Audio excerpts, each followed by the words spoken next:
What's up, and welcome back to a brand new episode of The Truth with Walter Berry. I am your host, Tiara Shea Berry, and I'm here with my co-host, my dad, Walter Berry.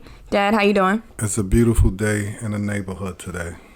Well, it's also a cold day, I heard, in Chicago. Dad, can you believe the All-Stars in Chicago and it's like 10 degrees right now? I know that's really cold, but hey, it's business as usual. Yeah. Who are some people you excited to see this All-Star weekend? I want to see the Greek Freak. Yeah, you was telling me about him, and I had no idea who he was. Is he like a new player? Oh, he been in the league for about 4 or 5 years. The boy bad. So what you like about him? He dunks everything. What do you mean he just dunks everything? He slam dunks everything at all times. He's something special. So is he big like Shaq?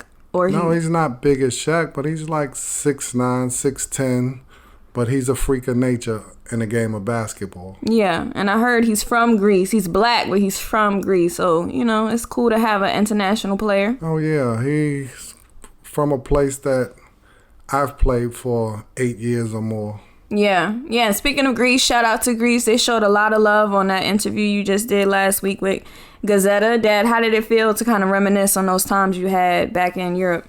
It felt really good. They made me feel real at home throughout my time in Greece. So this was like something that I remembered really well, and it was a great experience. So we also want to give a belated birthday shout out to Bill Russell. He's turned 86 yesterday, I believe. He's 11 times NBA champion, 5 times NBA MVP, 12 times NBA All-Star, and the 1963 NBA All-Star MVP.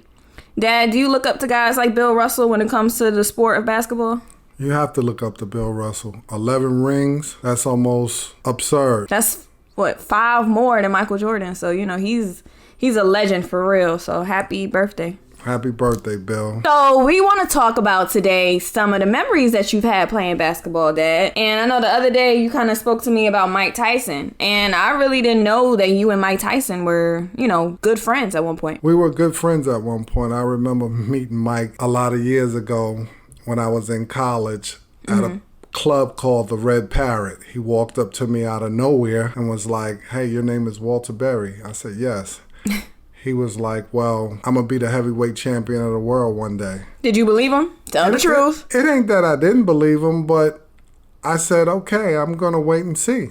Yeah. So did you kind of, you know, see him around the neighborhood? Because he's from New York, right? Yeah, he's from Brooklyn. So you would see him from time to time as he started to progress. Did you see him transform into the animal that he was in the boxing ring?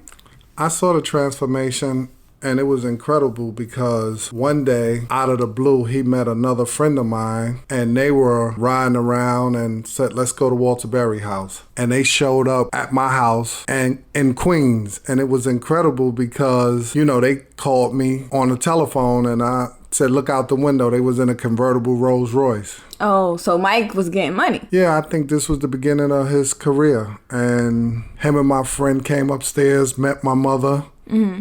And what did she think of him? Oh, she was in love with Mike Tyson. She thought he was something special. So then, y'all ended up remaining friends throughout the time that you spent in the NBA, right? Yes. And we would meet up from time to time, or they would come and pick me up from time to time. And was he really as wild as he was with all the girls? Didn't he say he had like a pet tiger or something? Like he was really crazy. Do you remember him being like a lot when you would hang out with him? Yeah, he was a lot. He was a handful. Mike was Mike Tyson at the time. I mean, he was wild. He was, having fun. He was enjoying his life. Yeah. So while y'all was out enjoying life, you did have a run-in. I see that there was actually an interview Mike Tyson did recently where he talked about a fight he had gotten into with somebody he was in the ring with. Dad, can you expand on that? This was weird because we sitting at Dapper Dan's. We had went there because he was waiting for his jacket to get made. And for those who don't know who Dapper Dan is, who's Dapper Dan? The great Dapper Dan from Harlem, New York. He works with Gucci and Louis. Just want to, clarify for those of us who might not know the legend that Dapper Dan was and what it meant to be hanging out at Dapper Dan's spot. But continue. But we were waiting for his jacket to finish up. He had a jacket. On the back of it said, "Don't believe the hype." And we were talking about the fight that he had with Mitch Blood Green. And it was amazing because Mitch Blood Green walked up in the doorway and stood in the doorway, and we all looked up, and I didn't know what to think because I had a run-in with a situation with Mitch Blood Green's girlfriend. I met her at the Apollo Theater, and we became friends. So he had told her, "Whatever dude you messing with and I see him, I'm gonna kill that dude." And I was like, she had explained this to me. You were scared? No, I wasn't scared. My street team was fierce. But you was already in the NBA at this time, right? I was already in the NBA at this time. And was this before or after him and Mike Tyson actually fought? This was after. They had already fought. And so it was still like some tension between them. It was still like some tension with Mitch Green. Mike had forgot all about it and went on with his life, but Mitch Green never forgot it. But I think Mitch Blood Green was on drugs at this time when he walked up into Dapper Dan's, and he just stared at Mike, but I thought he came for me because of his girlfriend. So then what happened after that? He started trying to talk to Mike and started like frisking on his pockets, like going for his pockets, and Mike, it was like a light bulb went off in Mike's head and knocked his hands off and said, "We could take this outside." And they ended up taking it outside. And before you knew it, Mike hit him like 2 or 3 times and knocked Mitch Green out. He's not supposed to be fighting, right? Like outside the ring. Of course not. His hands are a lethal weapon. Yeah. So this was like a big deal, the fact that y'all had just gotten into a fight right in front of Dapper Dan's. This is in the middle of the night, like 2 in the morning. All of this happened. And when he knocked Mitch Green out, Mitch Green kind of laid there for a while. We jumped back in Mike Tyson Rolls Royce. We was about to leave. We pulling off. Mitch Green jumped up, got up off the ground, and knocked the mirror off Mike Tyson's Rolls Royce. And me and my friend Tom was like, nah, Mike, let's just go. Mike was like, nope, pull over. Who was driving? Tom. Okay. So Tom got out, a.k.a. Buford. We call him Buford, but his name is Tom. We got out, and Mike jumped out and just started pounding on Mitch Green again, to the point where it was blood everywhere. And so can Mitch Green fight? Mitch Green could fight, but I think Mitch Green was on drugs at the time. Okay. So he just, was going crazy. He didn't really think he could beat up Mike Tyson. He didn't even get a punch off.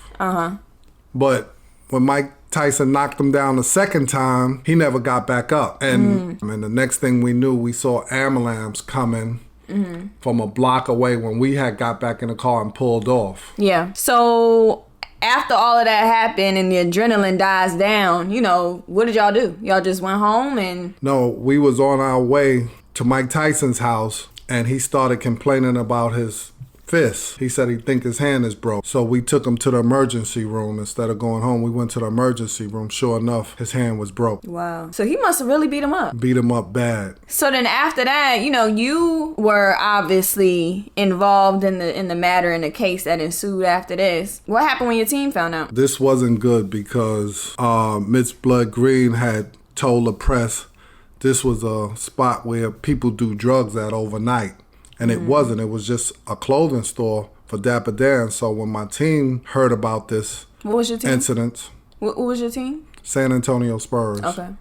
And I get phone calls from my team. This was during the summertime. And they wanted me to come to San Antonio and take a drug test. Did you do it?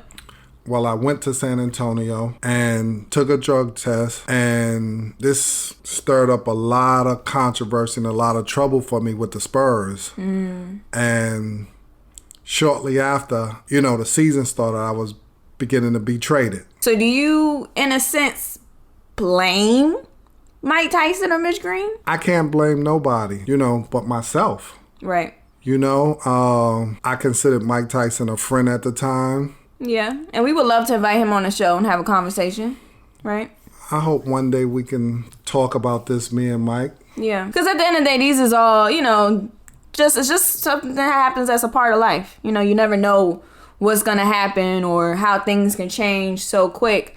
But I find it interesting how, and you could even talk about this, Dad, a little bit, how some of these, sports teams, whether it be the NBA or the NFL, they kind of police you, especially maybe, you know, as a black man. What do you think?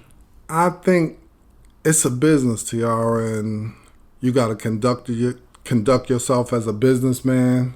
This is really, really a business. So, you know, maybe going forward, now I see a lot of players have more control over what they choose to let the NBA or the NFL control. Like, you know, somebody like LeBron or, you know, the late Kobe. They kind of had more say-so now, you know, towards the latter parts of their career as to what happens and, you know, when they get traded. Or you think that still to this day, the NBA just going to do whatever they want to do?